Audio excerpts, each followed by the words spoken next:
So we're towards the end of November. Next week is the Thanksgiving break. I was reading in Psalms 50 yesterday about how the Lord owns everything, the cattle on 1,000 hills. I said if I were hungry, I wouldn't ask you because I own everything. And so he then begins to walk through the religious ways of pleasing the Lord. He says, don't offer me your sacrifices. Don't offer me your bulls and your goats. Even though those things are important, don't act like you have something to give me. And it makes you pause and say, well, what do we have to give the Lord? Because clearly he already owns everything. And then it says in Psalms 50, it says, offer a sacrifice of thanksgiving. Because that's all you have to give him, is thanks. And you should give it all the time, not just at the end of November. So we are really thankful. We're thankful for the open door to be in the schools. I'm thankful this year. I think I have the most eager young hearts, third graders, who are constantly asking a barrage of questions about the Lord and salvation and who made God and why did Jesus come, and I thought you got to heaven by being good, and what is the true answer, and where do you find the truth, and help me understand. And just thankful for those eager searching hearts.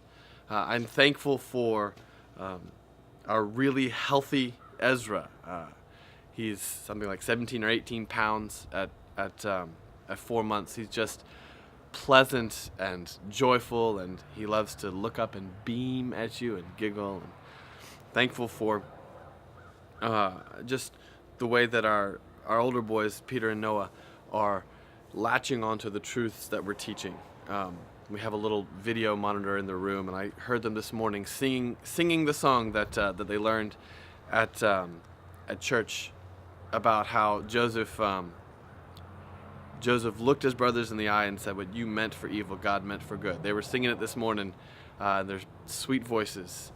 As for you, you meant evil against me, but God meant it for good.